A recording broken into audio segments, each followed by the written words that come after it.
नमः शिवाय। मित्रों, मैं वैद्य Swami Keshavdas, distance healer, parapsychologist and paranormal investigator, आज इस वीडियो के माध्यम से मैं आपको देवी देवताओं, ग्रहों की एक सुनिश्चित सिद्धांत के बारे में शेयर करूँगा कि हर एक देवता का अपनी एक सुनिश्चित दिशा होती है, सुनिश्चित उसका एक दायरा होता है जहाँ उसकी ऊर्जा का प्रसार होता है। और उसको मैं अपनी इस बात को सिद्ध करने के लिए, अपने सिद्धांत को कहना चाहिए कि एक्सप्लेन करने के लिए मैं यहाँ पर कुछ साधन लिया है। मैंने सबसे पहले मेरा ये कॉस्मिक एनर्जी डिटेक्टर, जो कि कॉस्मिक एनर्जी को ही डिटेक्ट करता है, और दूसरा एक पेन लिया है सिंपल, जो कि इंडिकेटर का काम करेगा। ये सिंपली एक दीपक लिया, एक ही कॉइन लिया। इनके माध्यम से मैं आपको अपनी बात आप तक प्रस्तुत कर रहा हूँ, पहुँचाने का प्रयास कर रहा हूँ। आप चिंता करें। सबसे पहले मैं यहाँ पर भगवान गणेश का आह्वान करता हूँ। तो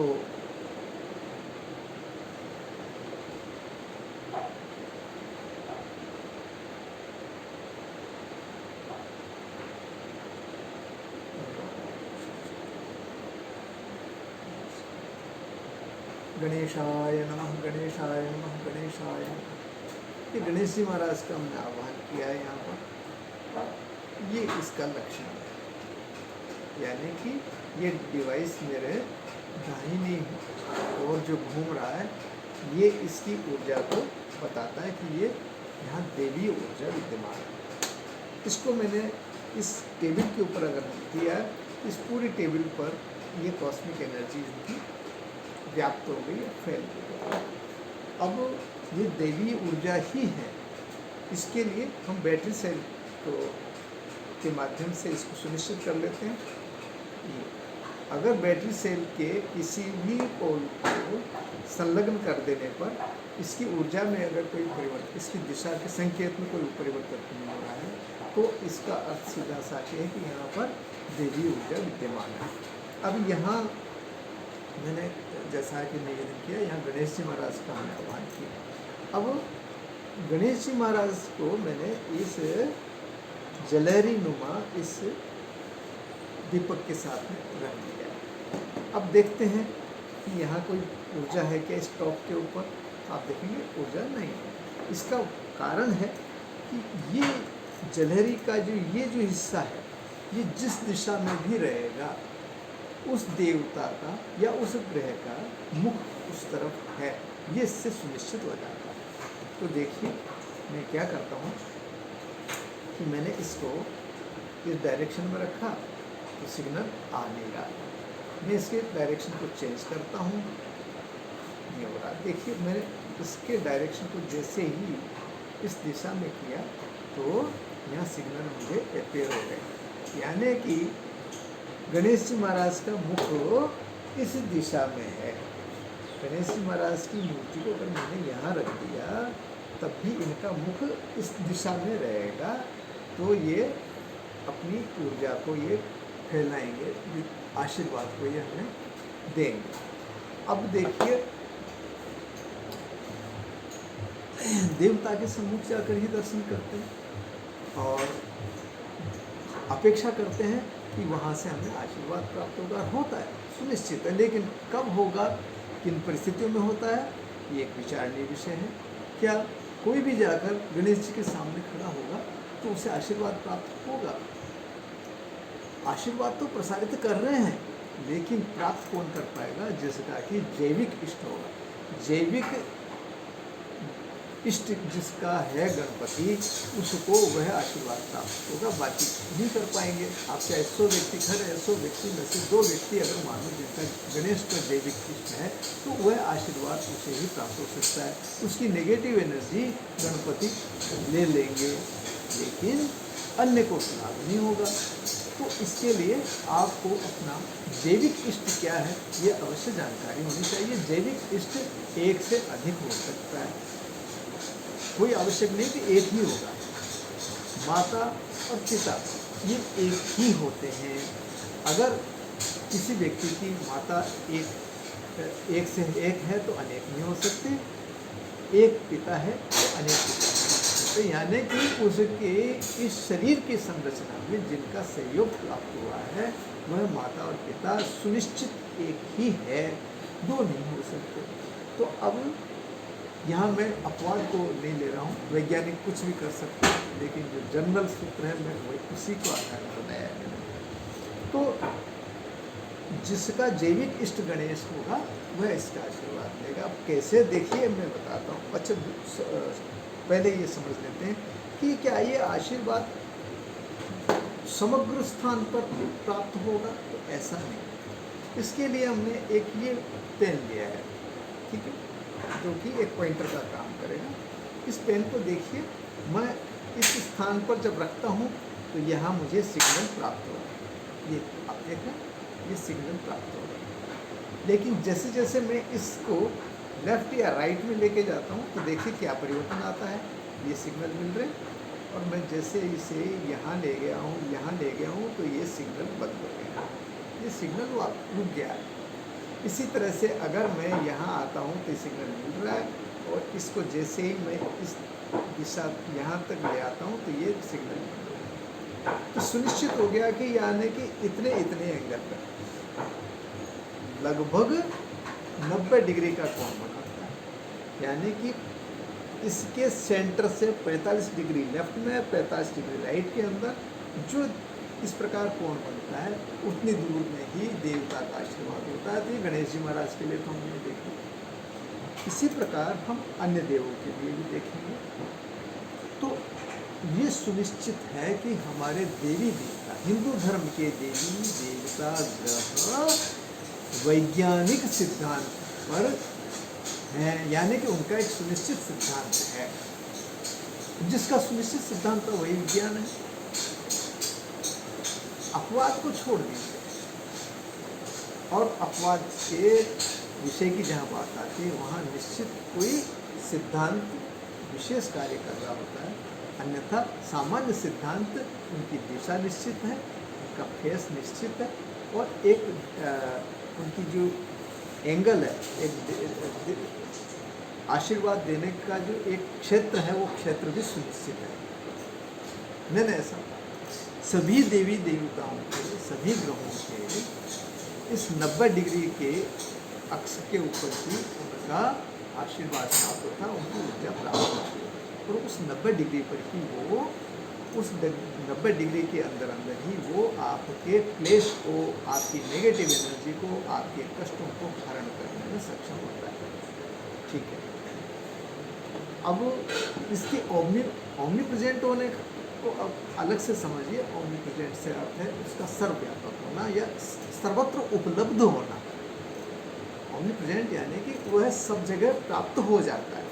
उसके लिए कोई सुनिश्चित नहीं है कि इस प्रकार का मंदिर होना आवश्यक है, इस प्रकार के पत्थर लगा होना आवश्यक है, या अमुक स्थान पर होगा। कहीं मेरे इस छोटे से मकान के अंदर मैं जिस कोने में जाकर के ये प्रयोग करूँगा वहाँ पे होगा। जब ये किसी भी कोने पर, किसी भी स्थान पर हो रहा है, तो ये सुनिश्चित है कि कहीं भी जाकर करूँगा, मैं छत पे जाके करूँगा तो वहाँ भी ईश्वर मुझे प्राप्त होगा, वहाँ भी देवता प्राप्त होंगे। मैं सड़क पे चला गया, सड़क पे जाके अगर मैंने ये प्रयोग किया तो वहाँ भी उपलब्ध है।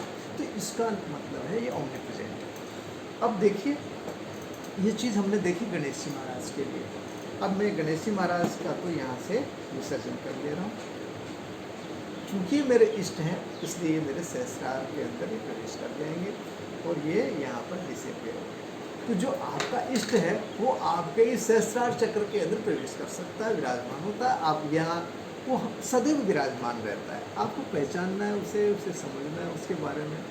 वह आपके कौन से सुख को बढ़ा सकता है, कौन से दुख का, कौन से कष्ट का वो अपहरण कर सकता है, ये चीज़ जानने के लिए थोड़ा सा अभ्यास आवश्यक है। सबसे पहली कड़ी है, सबसे पहला अगर सिद्धांत है तो वो ये कि आपको ये अवश्य मालूम होना चाहिए कि आपका जैविक इष्ट क्या है। अब मैं यहाँ पर देखिए अन्य देव का आह्वान कर लेता हूँ। जैसे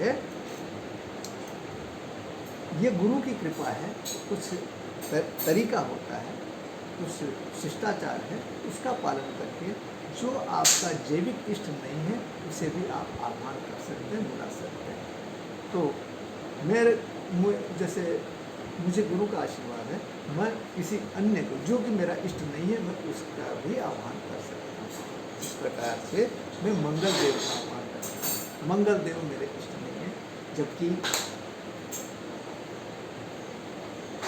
पंडितों ने मुझे महामांगलिक कहा है, और ये मांगलिक है व्यक्ति, और इसके अंदर क्रोध होगा, इसमें ये होगा वो होगा, पता नहीं क्या क्या, और मैं उस भूल भुलैया में भी उलझा रहा इस उम्र तक। लेकिन कोई निष्कर्ष वाली बात मुझे तो मिली नहीं। और अब मैं इस सिद्धांत पर सुनिश्चित हूँ, अडिग हूँ कि आपका जो जैविक इष्ट होगा वही आपको प्रभावित करता है। और इसी प्रकार जो अनिष्टकारी देव या अनिष्टकारी ग्रह है वह भी आपको इफेक्टिव है। बाकी के जो बीच में बच गए रह गए वो उनसे आपका कोई संबंध नहीं, कोई लेना देना नहीं है। आपको अगर शनि देव आपके इष्ट हैं तो आपको लाभ, और अगर अनिष्टकारी हैं तो आपको हानिकारक होंगे, हानि पहुंचाएंगे। लेकिन उनका संबंध वहाँ पर आप 7.5 या ये 7.5 लग गई है भगवान शनिदेव की, या ये 2.5 लग गया है, उस सिद्धांत वहाँ लागू हो सकता है। अन्यथा सबके ऊपर, राशि के ऊपर, इस अमुक राशि के ऊपर 7.5 हो गई तो यानी कि अमुक राशि वाला व्यक्ति सभी उससे इफेक्टेड होगा। ये सिद्धांत मेरे को थोड़ा समझ में कम आ रहा है। आइए, फिर भी मेरा ज्योतिष का कोई विषय नहीं है, ज्योतिष में मेरी कोई महारत नहीं है, ज्योतिष में मेरा कोई हस्तक्षेप नहीं है। मैं जितना समझ पाया वो आपको के सामने प्रस्तुत कर रहा हूँ। तो मंगल देव मेरे इष्ट नहीं है, और बाई दिव्य अनिष्टकारी भी नहीं है। तो मैं मंगल देव का फिर भी आह्वान करता हूँ गुरु के आशीर्वाद से, गुरु की कृपा से। देखिए कॉइन को आप देखें, यहाँ भी कोई ऊर्जा इसके ऊपर नहीं है। और अब मैं यहाँ मंगल देव का आह्वान करता हूँ।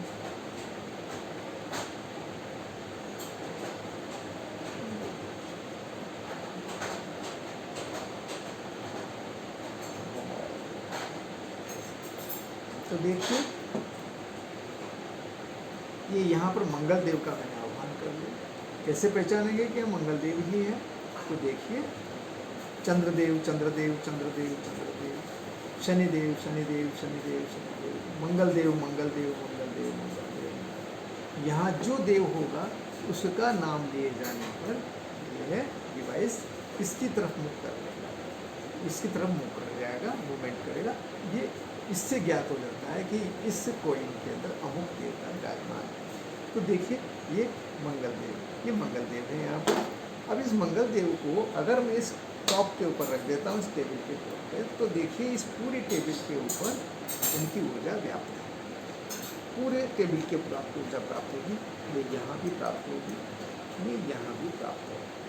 अब मैंने ये जो जलहरी नुमा जो ये लिया है दीपक, इस दीपक के अंदर अगर मैं इस देवता को स्थापित कर देता हूँ, ये मैंने देवता को इसके अंदर रख दिया है, इसको रखा मंगल देवता को। तो मंगल देवता को जब मैंने यहाँ रखा, अब मैं देखता हूँ तो देखिए टेबल के ऊपर मुझे सिग्नल प्राप्त नहीं हो रहा है, जबकि इसका सिग्नल मुझे प्राप्त होना चाहिए। देखिए किसी भी दिशा में नहीं हो रहा, क्योंकि मैंने इनका डायरेक्शन निश्चित कर दिया। यानी कि आप अपने जिन चेहरे की तरफ ही आप अपनी ऊर्जा देंगे।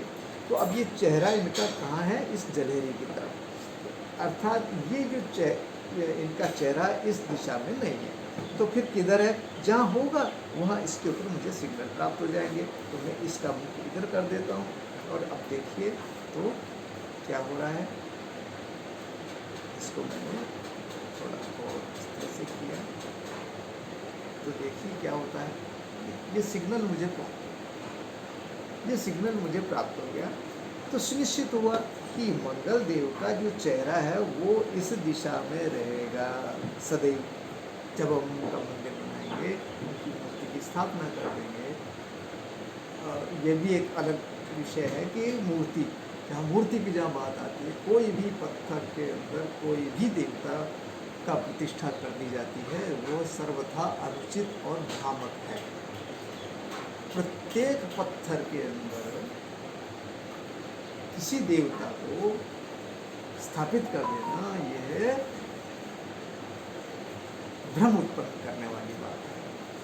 फिर क्या, मूर्तियाँ तो है और मूर्तियों की ऊर्जा भी होती है, तो फिर तो प्रत्येक पत्थर इस प्रकार देवीय ऊर्जा को धारण करने में सक्षम नहीं होते, और जो पत्थर देवी ऊर्जा को धारण करने में सक्षम होते हैं, वे पर्टिकुलर देवता को ही करते हैं। जो पत्थर गणेश जी की ऊर्जा को धारण करने में सक्षम है, वह उसकी आकृति आप चाहे कुछ भी बना दें, गणेश जी की जैसी आकृति बना दें, चाहे भगवान शिव जैसी आकृति बना दें, चाहे भगवान विष्णु जैसी आकृति बना दें, उसमें गणेश तत्व ही विद्यमान रहेगा। उसमें गणेश तत्व का ही आह्वान किया जा सकता है, स्थापना की जा सकती है। भगवान विष्णु की कदापि उसमें स्थापना नहीं हो सकती।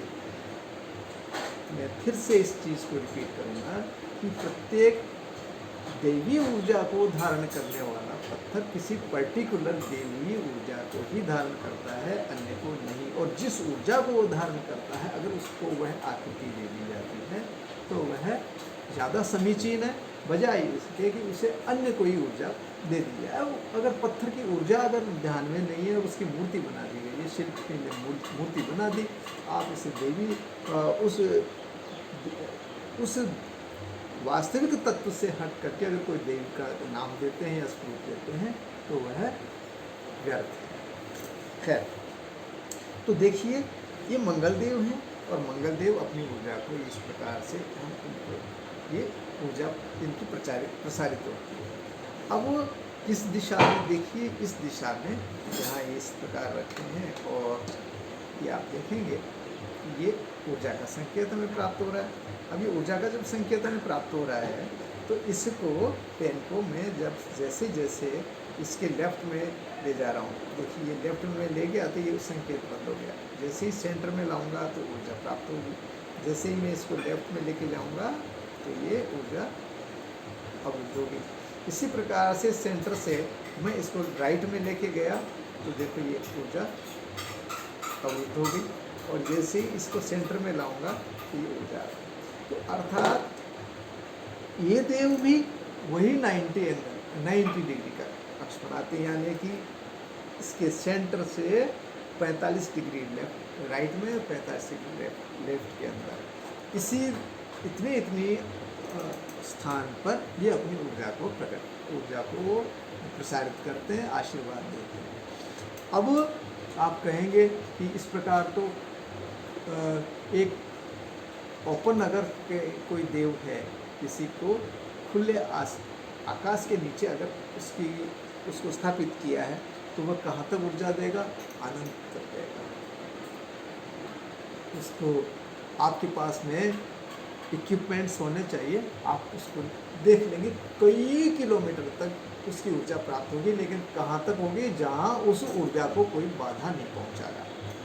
अब बाधा कैसे, अगर मान लीजिए ये इसकी ऊर्जा को ये यहाँ पर इस पेन के ऊपर ये ऊर्जा हमें प्राप्त हो रही है, अगर मान लीजिए मैं इस ऊर्जा को बाधित कर देता हूँ, इसकी ऊर्जा को बाधित करने के लिए मैं कोई भी साधन का उपयोग कर सकता हूँ। जैसे मैंने एक सिंपल लिए कि कागज़ का बॉक्स लिया है, अब मैं इसको यहाँ रख देता हूँ तो क्या होगा, देखिए ये मैंने रख दिया तो यहाँ पर मुझे इस पेन के ऊपर कोई ऊर्जा प्राप्त नहीं हो रही, क्योंकि मैंने इसकी ऊर्जा को अवरुद्ध कर दिया। इस ऊर्जा अवरोध को मैंने हटा दिया, ये संकेत मुझे प्राप्त हो गया। तो अर्थात आपने मंदिर का गर्भगृह का जो गेट लगा दिया या पर्दा लगा दिया, गेट की कोई वो नहीं है, केवल पर्दा मात्र लगा दिया कपड़े का, तब भी ये ऊर्जा बाधित हो गई। और ऊर्जा के बाधित हो जाने के कारण आपको आशीर्वाद प्राप्त नहीं होगा, आपके कष्टों का अपहरण जो देवता करता है, इष्ट देव, वो नहीं कर पाएगा। अब इसको आप फिर से अच्छी तरह से ध्यान समझ लीजिए कि देवता की स्थापना की हमने यहाँ पर इस मूर्ति की। अब यहाँ से 90 डिग्री का जो अक्ष बनेगा, यहाँ से 90 डिग्री कहाँ तक जा रहा है, यानी कि 45 डिग्री इस साइड में और 45 डिग्री इधर। उस क्षेत्र को छोड़ करके यहाँ इनका कहीं आशीर्वाद प्राप्त नहीं होगा। देख रहे हैं आप, जैसे मैं इसको यहाँ रख रहा हूँ तो मुझे कहीं भी संकेत इसकी ऊर्जा के प्राप्त नहीं होगा। देखिए ये यहाँ कहीं नहीं होंगे, इस चारों तरफ में आप कहीं भी देखिए नहीं होगा। लेकिन जैसे ही मैं इनके इस 45 डिग्री के अक्ष पे चला जाऊँगा, ये यहाँ से 45 डिग्री का अंश बन रहा है, मान लो यहाँ, तो ये यहाँ जाते ही ये जो सिग्नल आ रहा है, ये इस बात का को दिखाएगा कि साहब ये इतने अमुक डिग्री से अमुक डिग्री के बीच में ये अपना ऊर्जा को प्रसारित करते हैं। इसी प्रकार इसी कड़ी में वीडियो लंबा तो हो रहा है, लेकिन एक उदाहरण और मैं देता हूँ आपको। पहले तो इस देव को, चूँकि ये मंगल देव मेरे इष्ट नहीं है, मैं इनको अपने सहस्त्रार में विराजमान करना चाहता हूँ, कि विराजमान नहीं होंगे। ये देखिए ये यही विराजमान, तो मुझे इनका विसर्जन ही करना होगा। जो जैविक इष्ट जिसका है वह उसके सहस्त्रार में व्याप्त हो जाता है, प्रवेश कर जाता है। अब देखिए मैं इसका विसर्जन कर देता हूँ।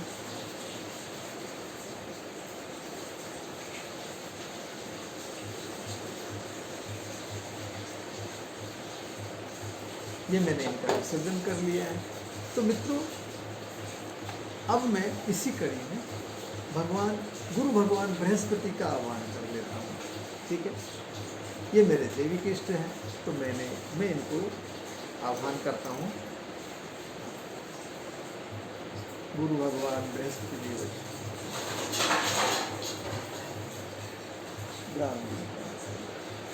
गुरुवे नमः, गुरुवे नमः, गुरुवे नमः, गुरुवे नमः।